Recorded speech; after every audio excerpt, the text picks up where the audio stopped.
Hello guys, what is up and welcome back to another video, and today I'm going to be doing the tower guide, at least for January's tower. It's going to expire around January the 25th, and so in this guide I'm going to be showing a couple of strats for a few of the floors, as well as loot you're going to want to pick after every single run. You're going to want to choose the Starless Knight.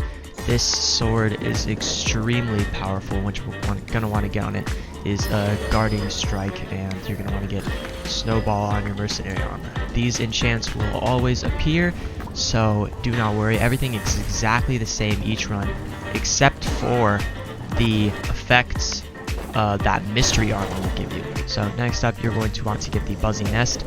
The Buzzy Nest is going to be something you're going to keep throughout this entire thing. It's insanely good because you can use it to tank and also to deal damage to opponents. So with this room, you can essentially use walls to hide behind. You want to target these gardeners because they are extremely annoying, spawning in these plants that you don't actually have to kill. I don't know what they're called, I just call them planters. And now that we've cleared floor 3, we're going to want to take the Ironhide Amulet.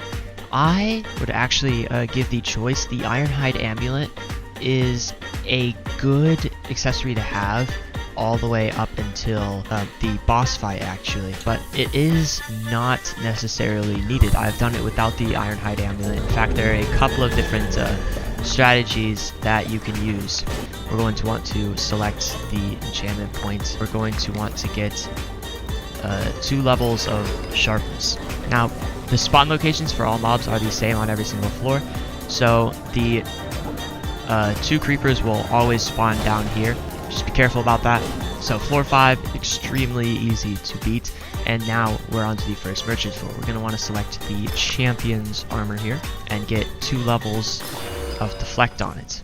And now at the Powersmith, we're going to want to upgrade the Starless Knight. The way that the Powersmith upgrades things is it makes it 6 power higher than your most powerful piece of gear or accessory.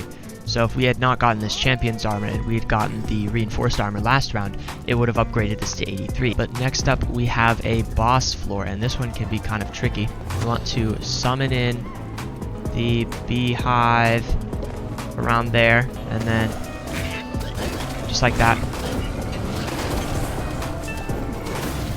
Want to activate your Ironhide Amulet.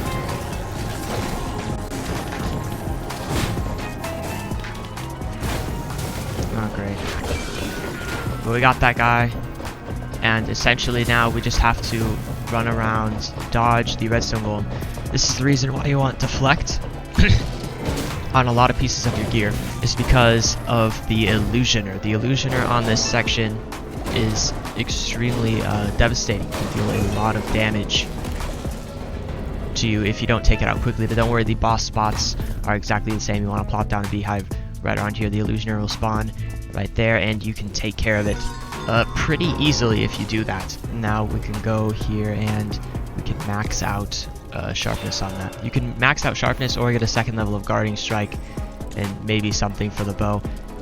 We aren't going to be using the bow a whole lot because it's not really necessary. The sword does a lot, but we can actually skip that level by going into the corner and then pressing on the door at the top. And next up we're going to want the Love Medallion. The Love Medallion actually has a purpose in this level. If you come over here, you can actually...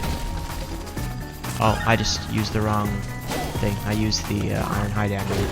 You can actually use the Love Medallion to make one of the planters your allies, and then essentially you want to continuously hang around here at the top because more planters, another planter does spawn in, and I believe 2 spawn in down here at the bottom. No, probably just 1. Next up, this is why we don't really do anything with this bow, is because the sword has gotten us past most of it, and now we're on to this bow, the Scattered Crossbow. And what we want to put on this is Multi-Shot. This is probably the best pairing of enchantments and weapon, probably besides Radiance and the Fighter's Bindings. Alright, we want to hang around this area for most of the time because of gardeners that spawn there. Alright, now here I give another choice. I usually go with the enchantment point because there is some armor at power 95 that I usually grab, but if you want to, you can go with the plate armor. Just make sure to put deflect and explorer on it. Now this room can be quite hard if you don't know what to expect. So creepers will spawn in, as you just see there, 2 creepers, and one will actually spawn on this table right here that you can instantly one tap if you have a sharp 3 sword.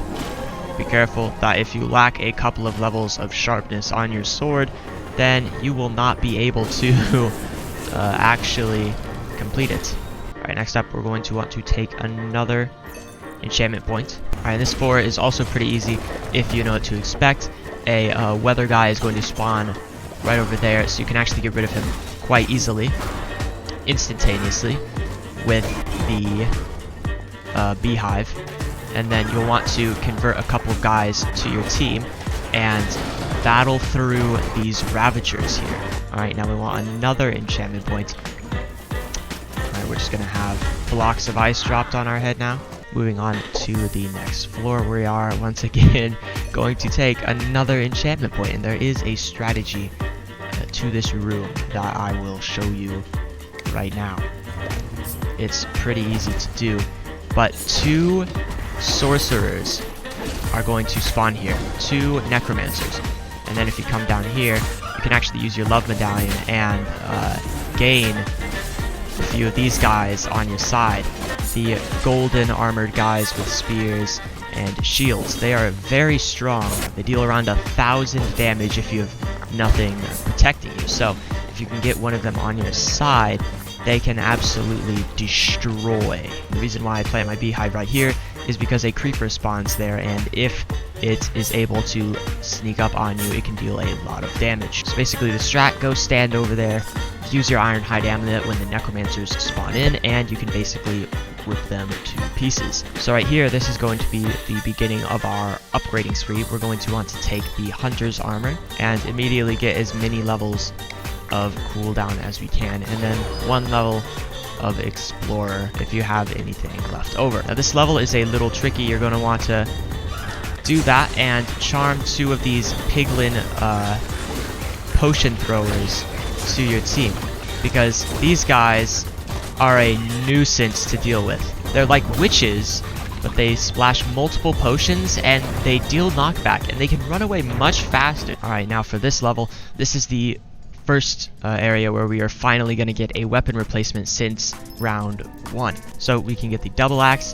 We want at least 1 level of critical and 1 level of leeching, and then if you have anything left over, max out leeching.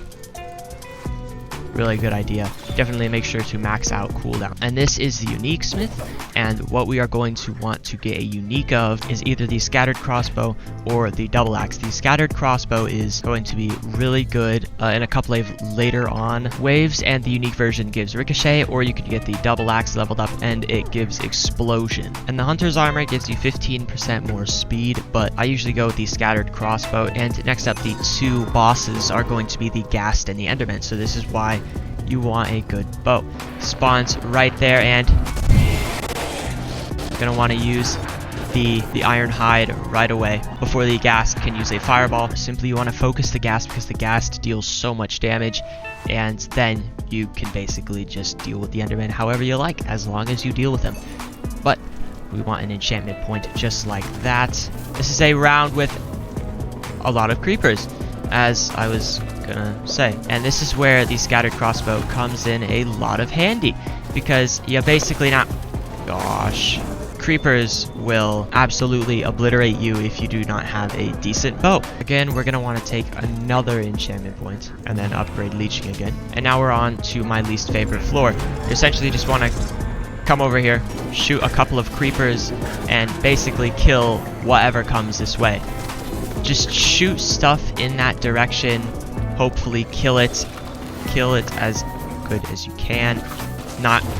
Alright, I don't know what happened there. I pressed 2. We have the Gong of Weakening. This is going to be the last accessory that we are going to get. So we are going to replace the beehive. All you need to do is activate that 1 button, and then kill a bunch of endermites paired occasionally with a couple of mobs. We're going to want to get this enchantment point. And this room can be skipped.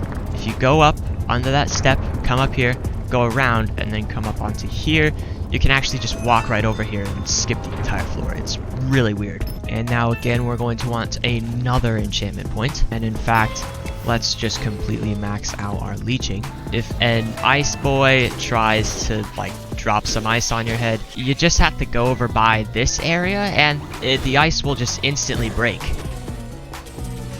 Or maybe not. This room is really full of bugs. Use the Ironhide amulet if you're going to be taking an ice block to the head, because you definitely do not want to do that. The stun is bad enough. Now the next floor is going to get harder, but we are going to take the reinforced mail.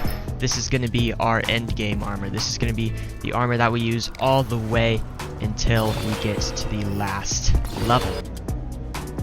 Now, this is the area where I would say that you have a choice. This next level is decently hard, but it can be passed with this setup. Now, next round, there is sickles, and then the round after that, you can get a cog crossbow, and that's what I use for the finale. And for this round, I would usually pick the golem kit. Or if you're struggling to deal enough damage, you can take the pickaxe, which should help you out a lot because it is a pretty decent pickaxe. But I usually take the golem kit over the Ironhide amulet. Now I usually take the sickles after this and automatically enchant it with full radiance and full critical. You do not need a lot of levels of refreshment. In fact, you're going to want to save a couple of levels for the next round where you're going to get a bow. Essentially, if you come across a royal guard, you're going to want to use the love medallion on it, make it your friend, and then rinse and repeat. And now we're about to be going on to the final boss. I personally take the cog crossbow any day, and the reason for that is because it can deal a lot of damage to the boss, especially when paired with the Gong of Weakening. Now again, it does not matter which one you do, but make sure you do not gild the armor, as most of the enchants for armor do not have a big impact. I personally always go with the sickles. Spawns poison clouds, that's pretty good, but now we go into the final boss, which is actually quite easy. It's the redstone golem. And the strat with this guy is... boom. Now we can use the love medallion, get a couple more people on our side, use this thing, and it's brokenly overpowered when paired with the Gong of Weakening. Anyways, that is it for the guide. I hope you did enjoy. Make sure to like and subscribe for more Minecraft Dungeons content, and let me know what changes you would make to the guide that I currently have.